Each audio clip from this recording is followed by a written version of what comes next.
Hello छात्रों, कैसे कैसे हैं आप लोग। छात्रों, आज हम अध्ययन करेंगे क्रियात्मक अनुसंधान। हिंदी शिक्षण में क्रियात्मक अनुसंधान या भाषा शिक्षण में क्रियात्मक अनुसंधान।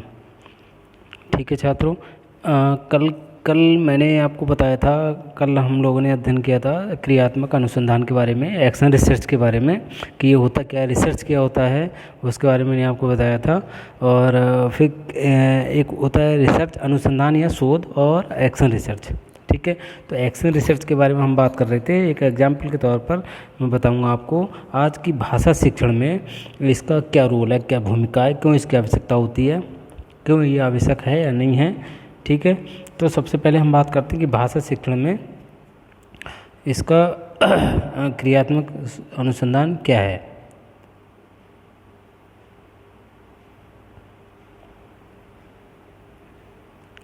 भाषा शिक्षण में क्रियात्मक अनुसंधान। ठीक है छात्रों, अध्ययन करते हैं। अगर देखा जाए तो क्रियात्मक अनुसंधान का जो सबसे महत्वपूर्ण क्षेत्र भाषा शिक्षण ही माना जाता है, क्योंकि मैंने कल आपको बताया था कि ये जो है विद्यालय स्तर पर किया जाता है। एक्शन रिसर्च जो क्रियात्मक शोध है, ये उस पर विद्यालय स्तर पर किया जाता है। एक मिनट। ठीक है, तो विद्यालय स्तर में सबसे पहले हम इसकी बात कर रहे हैं भाषा शिक्षण की, क्योंकि भाषा शिक्षण में अगर ये अनुसंधान किए जाते हैं तो उसका प्रभाव अन्य विषयों पे भी पड़ता है, अन्य सब्जेक्टों पे भी पड़ता है। जो और विषय हैं, चाहे वो साइंस हो, चाहे मैथ हो, चाहे आपका संस्कृत हो, चाहे आपका ज्योग्राफी हो, कोई भी सब्जेक्ट हो, वो सोशल साइंस हो, एसएसटी हो, सभी सब्जेक्टों का जो संबंध है वो कहीं ना कहीं भाषा से है। क्योंकि जब बच्चों को अच्छे से तरह से लिखना आता है, बोलना आता है, तभी वो और विषयों को भी सही से कर पाता है, उसका सही से अध्ययन कर पाता है। ठीक है, इसमें क्यों विशेष महत्व माना गया, क्योंकि जो भाषा है वही भावों तथा विचारों को अभिव्यक्त करने का एक साधन माना गया है भाषा को। ठीक है, भाषा पर यदि बालकों का अधिकार नहीं होगा, यानी अधिकार का मतलब उसको सही से उनको उसका ज्ञान नहीं होगा भाषा का, तो वे अन्य विषयों पर भी सही ज्ञान प्राप्त नहीं कर सकेंगे। और यदि ज्ञान प्राप्त कर भी लेते हैं तो प्रभावपूर्ण ढंग से उसे अभिव्यक्त नहीं कर पाएंगे। ठीक है, भाषा शिक्षण में अनेक समस्याएं, बहुत सारी समस्याएं आती हैं, जिनमें जो है सुधार की भी आवश्यकता होती है, और इनको जो दूर करने के लिए क्रियात्मक अनुसंधान ही विशेष माना गया है। ये क्रियात्मक अनुसंधान के माध्यम से इन समस्याओं को दूर किया जा सकता है। जैसे देखो इसमें लिखा हुआ है, जैसे कौन कौन समस्याएं होती हैं, जैसे विद्यालय संगठन व्यवस्था संबंधी क्रियाएं, छात्र संबंधी क्रियाएं, कक्षा शिक्षण संबंधी क्रियाएं, सहपाठचारी क्रियाएं, इनके आयोजन संबंधी क्रियाएं, मूल्यांकन संबंधी क्रियाएं। परंतु इनमें से सबसे अधिक महत्वपूर्ण जो क्रियाएं मानी जाती हैं वो कक्षा शिक्षण संबंधी होती हैं। कक्षा शिक्षण मतलब टीचिंग से संबंधित। ठीक है, कक्षा शिक्षण में भी मुख्य रूप से भाषा शिक्षण संबंधी बहुत सारी क्रियाएं होती हैं, जिनमें बहुत सी कमी बच्चे करते हैं, तो उन कमियों को दूर किया जा सकता है। उन कमियों को दूर करने में इसकी मुख्य भूमिका होती है एक्शन रिसर्च की, क्रियात्मक अनुसंधान की। ठीक है, इसका जो प्रयोग है सर्वाधिक शिक्षा के क्षेत्र में ही किया जाता है, ये पता है आपको। तो अगर हम बात करें, जैसे यहाँ पर जो भाषा संबंधी बहुत सारी समस्याएं, उन पर अगर दृष्टि डालेंगे, क्योंकि भाषा शिक्षण में क्रियात्मक अनुसंधान की बहुत ज़्यादा आवश्यकता होती है। तो ये जो हिंदी शिक्षण की हम बात कर रहे हैं, भाषा शिक्षण की, उसमें बहुत सारे क्षेत्र हैं, विभिन्न क्षेत्र हैं जिनमें रिसर्च की आवश्यकता होती है, उसकी क्रियात्मक अनुसंधान की आवश्यकता होती है।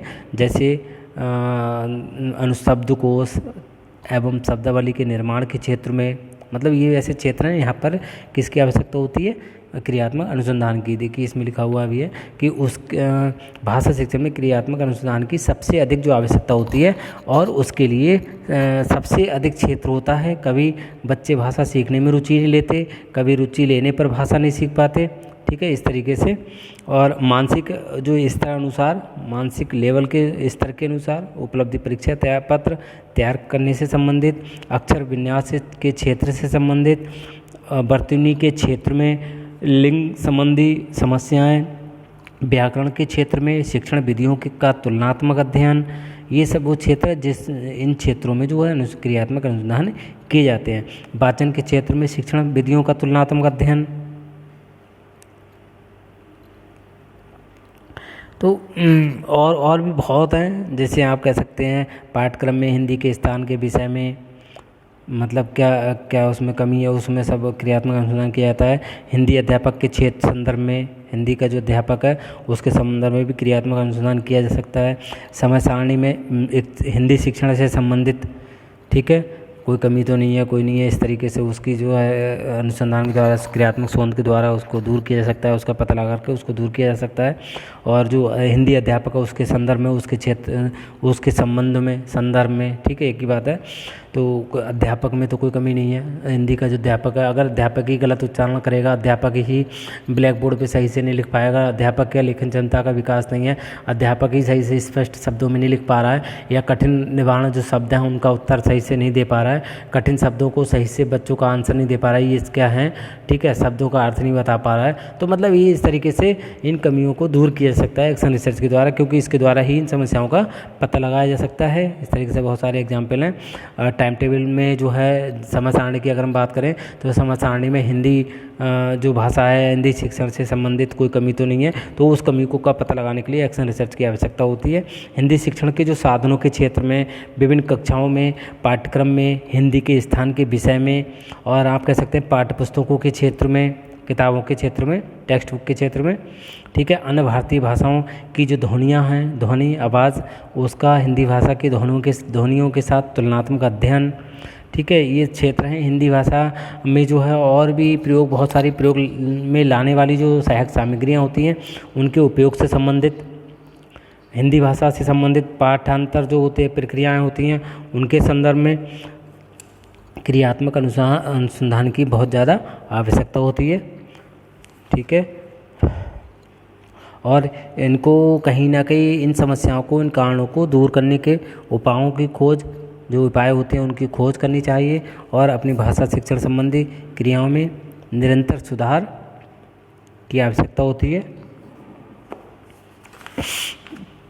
उसका प्रयत्न भी करना चाहिए। उन्हें जो है जानना चाहिए, जो समस्याएं हैं, बहुत सारे कारण होते हैं जिन कारणों से बहुत कमियां उत्पन्न होती हैं बच्चों में। जैसे अभी मैंने बताया कि शब्दकोश से या शब्दावली से संबंधित, या लेखन से संबंधित, या वर्तनी के से संबंधित जो समस्याएं होती हैं, बच्चे सही शुद्ध वर्तनी, शुद्ध उच्चारण नहीं कर पा रहे हैं, शुद्ध लेखन नहीं लिख पा रहे हैं, तो वह है इस तरीके से भाषा ज्ञान की उनको जानना चाहिए और उनको दूर करना चाहिए।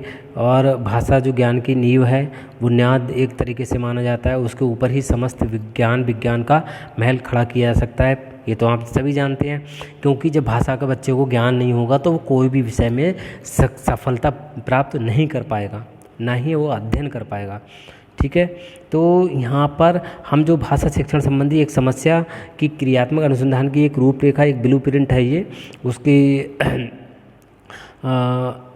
प्रस्तुत कर रहे हैं। ये देखो किया गया है भाषा शिक्षण में क्रियात्मक अनुसंधान की रूपरेखा, ये है, ठीक है। तो इस एक मतलब एग्जाम्पल तौर पर बताता हूँ मैं आपको एक्शन रिसर्च किस तरीके से किया जाता है, ठीक है। कौन से जो अभी आपने पहले पद पढ़े थे पिछले वीडियो लेक्चर के माध्यम से, वो पदों को, उन स्टेप्स को किस तरीके से यहाँ पर फॉलो किया जाता है, ठीक है। सबसे पहले होता क्या है, ये जैसे अभी हम बात कर रहे हैं भाषा शिक्षण की, अगर किसी और सब्जेक्ट की बात करेंगे तो जितने भी पॉइंट्स इसमें आएंगे आगे, वो सब उस सब्जेक्ट से रिलेटेड होंगे, ठीक है। जैसे पहले जो इसमें आपने पद पढ़े थे कल कि उस वाले लेक्चर में समस्या, ठीक है, समस्या को पहचानना, तो वही है, वही स्टेप है सारे। दूसरा था समस्या का सीमांकन, समस्या का कथन, इस तरीके से। तो जो पहला है, एक मिनट, ये समस्या, अरे क्या हो रहा है, समस्या।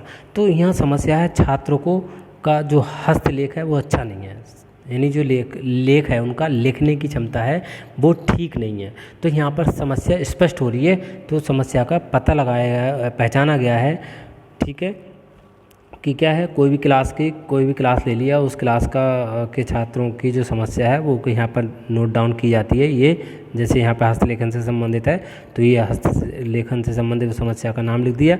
कुछ उच्चारण संबंधित होती तो यहाँ पर उच्चारण लिख दिया था, हस्तलेखन की जगह उच्चारण लिख दिया था। ठीक है, नेक्स्ट है समस्या कथन। ठीक है, समस्या कथन में क्या है, जो सुलेख के अभाव में शिक्षक छात्रों के लिखित कार्य की अवहेलना करता है। अवहेलना का मतलब समझ रहे हो कि आप हिंदी के हो।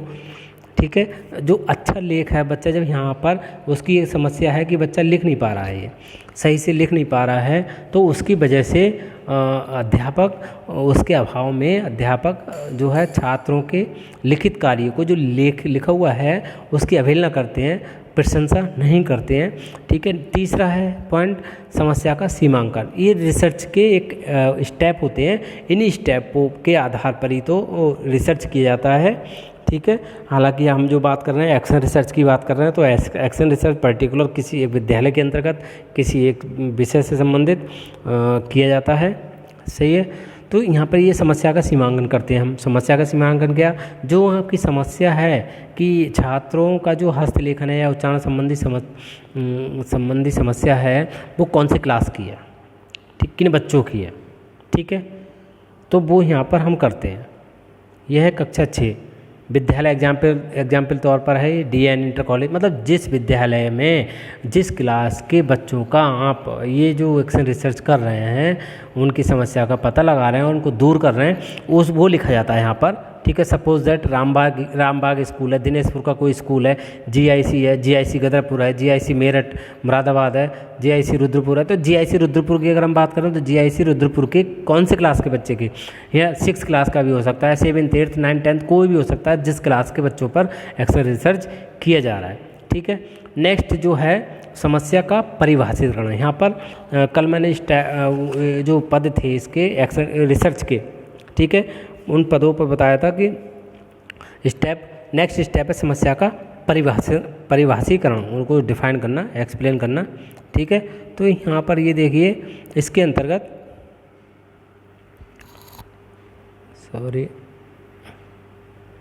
समस्या को यहाँ परिभाषित किया गया है कि उसको डिफाइन किया गया है कि सुलेख का अभाव है, मतलब अच्छा नहीं लिख पा रहे हैं, या अगर उच्चारण संबंधी बात चल रही है तो यहाँ पर उच्चारण लिख सकते हैं। जो समस्या है उससे संबंधित ही सारे पॉइंट्स यहाँ पर लिखे जाते हैं।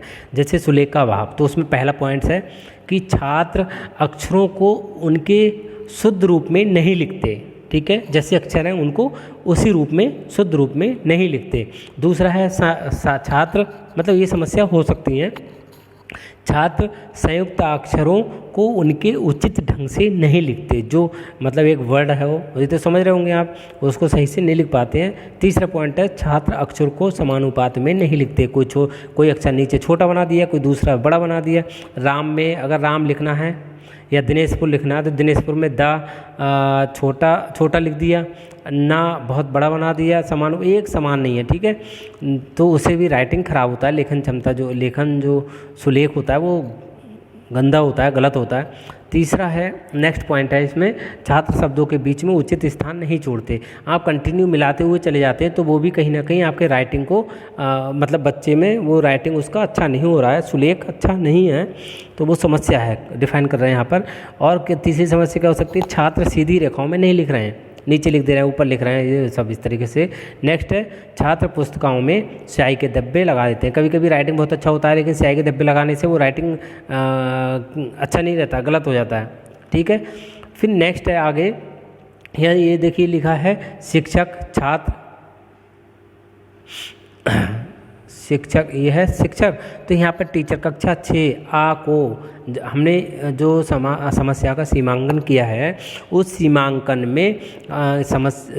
में क्या रखा था, कोई भी विद्यालय लिया, विद्यालय का जो क्लास है उस क्लास को पढ़ाने वाले शिक्षक, ठीक है, पूरी क्लास को, सारे पीरियड, सारे सब्जेक्ट के शिक्षकों को लिया जाता है यहाँ पर, और छात्र उसी क्लास के, ठीक है, उस स्कूल के उस क्लास के सभी छात्र ले लिए जाते हैं।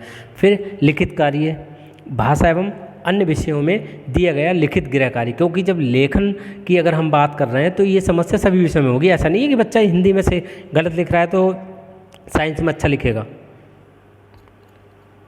समझ रहे हैं, कि भाषा, अगर हम लेखन की बात कर रहे हैं तो यहाँ कभी ऐसा नहीं, कन्फ्यूज होने की आवश्यकता नहीं है कि हिंदी सर ने तो भाषा शिक्षण में बताया ही है। अगर ये कमी यहाँ पर बच्चा कर रहा है भाषा शिक्षण में, हिंदी में कर रहा है, तो सभी विषयों में वो कमी करेगा। ठीक है, तो यहाँ पर अवहेलना की गई है ये कि शिक्षक छात्रों के, इसलिए यहाँ पर जो समस्या इसमें लिया गया है शिक्षक, तो वो सभी टीचर्स को ले लिया गया है, सभी बच्चों को ले लिया गया है। और ऐसे लिखित कार्य की हम बात करें तो भाषा एवं अन्य विषयों में दिया गया है, लिखित गृह कार्य की बात हो रही है, गृह कार्य की, लिखित कार्य की, ठीक है, ओरल की नहीं। तो इसमें यहाँ पर अवहेलना की गई है कि शिक्षक छात्रों के लिखित कार्यों को पढ़ने का प्रयत्न नहीं करते। मैक्सिमम देखने को मिलता है, ये एक्शन रिसर्च से पता लग रहा है, पता लगाने से पता लग रहा है कि हाँ, कि जो टीचर हैं वो देखते हैं, कभी कभी देखता है ना बच्चा, अरे राइटिंग अच्छा नहीं है, छोड़ो, अरे क्या देखना, इसका तो गलत ही होगा। ठीक है, वो चीज़ यहाँ पर मिल रही है, हाँ अवहेलना की गई है कि ऐसा गलत है, तो वहाँ पर टीचर ने लिखित कार्य को पढ़ने का प्रयत्न ही नहीं किया है। ठीक है, दूसरा पॉइंट है कि शिक्षक छात्रों के लिखित कार्य की भाषा एवं शैली संबंधी अशुद्धियों की ओर उनका ध्यान आकर्षित नहीं करते। भाई कोई कमी है, बच्चों को समझाओ वहाँ पर, ठीक है, समझाइए, एक्सप्लेन कीजिए, उनको मोटिवेशन कीजिए, तो ये सारी चीज़ कमी है, तो यहाँ अवहेलना की गई है, ऐसे ये नहीं किया जाना चाहिए। नेक्स्ट पॉइंट है इसमें अवहेलना में कि शिक्षक बच्चों को लिखित कार्य के विषय सामग्री का शुद्ध रूप नहीं देते। जो लिखित कार्य है, अगर बच्चे वहाँ गलती कर रहे हैं तो उसका सही क्या है वो टीचर को वहाँ पर बताना चाहिए, ये चीज़ है। ठीक है, नेक्स्ट स्टेप है समस्या के कारण। तो यहाँ पर ये निकाला गया, देखिए साहब ये जो टेबल है, इस टेबल के माध्यम से यह दिया गया है समस्या के कारण। तो कारण है भी है, और यहाँ पे ये कारण हो गए, और ये साक्षियाँ कि क्या साक्ष्य, कहते नहीं क्या साक्ष्य हैं आपके पास जो आप कारण बता रहे हैं। तो इसमें पहला पॉइंट है कि ये कारण हो सकते हैं जिनके वजह से, जिन कारणों से बच्चा जो है सही से नहीं लिख पाता है। पहला पॉइंट से जैसे ये लिखा हुआ है, छात्र उचित आसन में नहीं बैठे। अगर आप खुद देखते हैं कि अगर हमें कंफर्टेबल बैठने की व्यवस्था ना हो, कुछ लोग टेबल पे, चेयर पे, टेबल पे रख के लिखते हैं, वो बच्चा अगर नीचे बैठा दिया उसका राइटिंग गलत हो जाएगा। ठीक है, कुछ बच्चे हैबिचुअल होते हैं नीचे बैठ कर पैर पर रख कर लिखने के, उनका राइटिंग अच्छा आता है, लेकिन उनको टेबल पे बैठा दिए तो वो शायद नहीं लिख पाते हैं। बहुत ऐसे देखने को मिलते हैं। तो ये यहाँ पर कारण ढूंढा गया है कि पहला कारण है छात्र उचित आसन में नहीं बैठते। ठीक है, साक्षी कक्षा में उन्हें लिखते हुए देखा गया है, क्योंकि देखा गया तभी कहा गया है, तभी ये कारण निकाला गया है। दूसरा है छात्र लेखनी, ये पेन को उचित ढंग से नहीं पकड़ते। कभी कभी जो पेन अच्छे तरीके से नहीं पकड़ा जाता तब भी राइटिंग खराब हो जाता है, लेखन गलत हो जाता है, सुलेख जो है ठीक से राइटिंग नहीं आता, शुद्ध नहीं आता। तो यहाँ पर कक्षा में उन्हें लिखते हुए देखा गया, ये साक्षी है, मतलब प्रूफ है कि हमने देखा है। ठीक है, नेक्स्ट है छात्र शीघ्रता में लिखते हैं। छात्र बहुत तेज लिखते हैं तो उनका राइटिंग गलत होता है, और वही छात्र अगर धीरे धीरे अच्छे से लिखे तो उसका लेखन जो है बहुत अच्छा होता है। तो ये चीज़ यहाँ देखो मिलती है। साक्षी की अगर हम बात करें, इसमें छात्र ये जो है छात्र शीघ्रता में लिखते हैं, तो यहाँ पर कक्षा में उन्हें लिखते हुए देखा गया है, ये इसके साक्ष्य हो गए, प्रूफ हो गया। नेक्स्ट है छात्रों में सफाई की आदत नहीं है। ठीक है, तो यहाँ पर छात्रों के शरीर, उनके कपड़े और पुस्तकें आदि गंदे रहते हैं। ठीक है, ये इसके साक्ष्य हैं। नेक्स्ट है छात्र अक्षरों के निश्चित रूप नहीं जानते। भाई उनको पता नहीं है कि ये शब्द कैसे लिखा जाएगा, जब पता नहीं है तब भी वो गलत लिखेंगे उसको। ठीक है, ये चीज़ हो गई। जैसे उनको पता नहीं है का कैसे लिखा जाएगा, तो जो मेन उनका मुख्य निश्चित रूप है उसके बारे में नहीं जानते हैं। तो ये यहाँ पे साक्षी क्या है, छात्रों को लिखित कार्य देखा गया है, मतलब देखते हुए तो पता लगा कि हाँ बच्चा गलत लिख रहा है। नेक्स्ट है शिक्षक बच्चों के लेख पर ध्यान नहीं देते। ठीक है, बहुत से शिक्षक, ये चीज़ जब यहाँ रिसर्च हो रहा है तो इससे पता लग रहा है कि हाँ बाकी टीचरों ने उनके लेख पर ध्यान ही नहीं दिया है, ना तो वो लेख सुधर सकता है। ठीक, उसको दूर किया जा सकता है, उसमें जो कमी है उसको दूर किया जा सकता है। ठीक है, तो ये टेबल्स हो गई। नेक्स्ट है, मैंने आपको बताया था हाइपोथेसिस के बारे में, परिकल्पनाओं का निर्माण। ठीक है, तो परिकल्पनाओं का निर्माण की अगर हम बात करें तो ये हेडिंग है,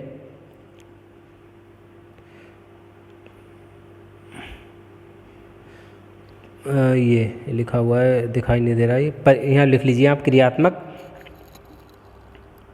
परिकल्पनाएं या उपकल्पनाएं। ठीक है। तो यहाँ पर मैंने आपको ये कई बार बताया था, पहले लेक्चर के माध्यम से बताया, क्लास में कई बार बताया कि हाइपोथेसिस के बारे में। अभी आप शायद नहीं समझेंगे, जो रिसर्च वगैरह वर्क करते हैं उनको पता है ये चीज़ रिसर्च में ही ज़्यादा आती है। तो ये जब रिसर्च करने से पहले कहीं ना कहीं हाइपोथेसिस का निर्माण करना होता है। तो ये पॉइंट्स अभी पीछे आप समस्या और समस्या के कारण वगैरह सब समझ गए होंगे। तो ये इसमें कुछ पॉइंट्स बनाए जाते हैं, जैसे यदि छात्र उचित आसन में बैठकर लिखें तो उनका लेख सुधरेगा। ठीक है, जैसे अभी कारण थे कि छात्र उचित आसन में नहीं बैठते। ठीक है, तो उससे संबंधित यहाँ पर एक हाइपोथेसिस का निर्माण किया गया, परिकल्पना का, उपकल्पना का निर्माण किया गया कि यदि छात्रों को ऐसा करने को दिया जाए तो वो शायद वो सही करेंगे। ठीक है, उसी बेस पर यहाँ पर उस कारणों को ध्यान में रखते हुए लिखा गया है, यदि छात्र उचित आसन में बैठकर लिखें तो शायद उनका लेख सुधरेगा।